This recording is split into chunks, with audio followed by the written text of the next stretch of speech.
Eto pa mga bossing ko, ang isa sa mga marirekomenda ko na napakalakas humakot ng swerte ng pera mga bossing bukod sa ating sipag at syaga, pananalig sa mahal na Panginoon, pagiging madiskarte mga bossing. Kasi kahit tayo po ay madiskarte, masipag, matyaga, hindi nakakalimot magdasal, nadadali pa rin tayo ng mga kamalasan. Para tayo po mga bossing ko ay magtuloy-tuloy ang mga pangarap natin sa ating pong buhay, mainam na meron tayo mga pangontra kagaya po nito mga bossing. Pangontra sa kamalasan.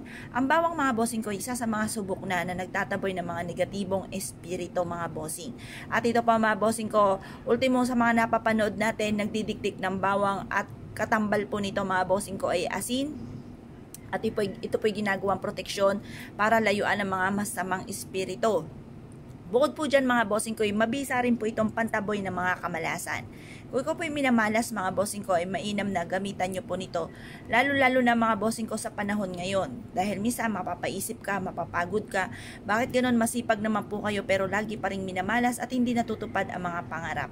Ito pa mga bossing ko, gawin nyo lamang kahit isang beses lamang mga bossing at kayo mismo'y maa-amaze sa mga swerteng darating na mga tipong hindi nyo inaasahan dahil simple lang inyong mga ninanais. Pero ang mga darating sa inyong blessing ay terrific mga bossing.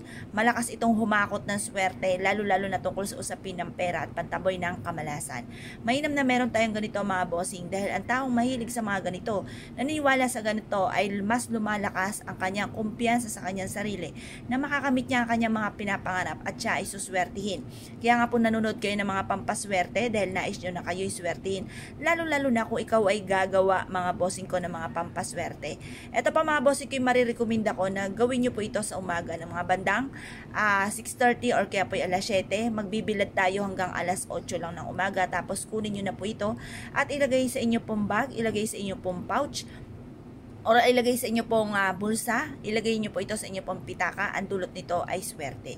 Ngayon pa mga bossing ko, isa ka sa mga mahilig sa mga pampaswerte at nais po na mag-avail sa amin, marami rin po kami mga pampaswerte. Meron din ako mga tinuturo mga bossing ko na mga pampaswerteng ritual, subukan nyo po ito. Ganito lang po inyo pong gagawin, harap ng mga bandang 6:30 or alas 7, tapos mag-wish po kayo. Sa pamamagitan ng aking sipag at syaga, pagiging madiskarte at hindi nakakalimot magdasal, ay makakamit ko lahat ng aking mga pinapangarap. Maraming pera ang darating sa akin.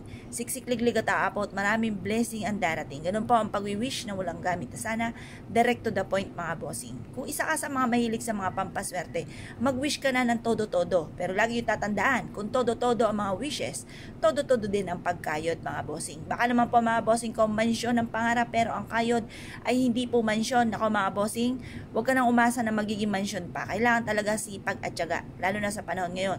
Kailangan mo rin maging madiskarte para makamit ka agad ang mga pinapangarap at huwag kang makakalimot syempre magdasal na numero 1 mga bossing ko na ating sandata, pantaboy sa mga kamalasan at pantawag ng swerte. Kaya kung kayo pinaniwala at nais po itong gawin, basta ang inyo pong bawang ay manatiling fresh.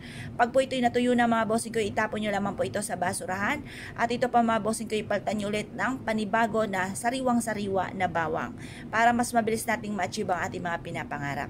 I-check ang inyo pong mga bag. Kapag po may mga bawang na kayo dyan, tingnan nyo po, baka ito ay tuyo na, palitan nyo lang po ng panibago mga bossing. Kaya kung kayo pinaniwala at nais po itong gawin, ay siya mga bossing, good luck po sa inyo po lahat.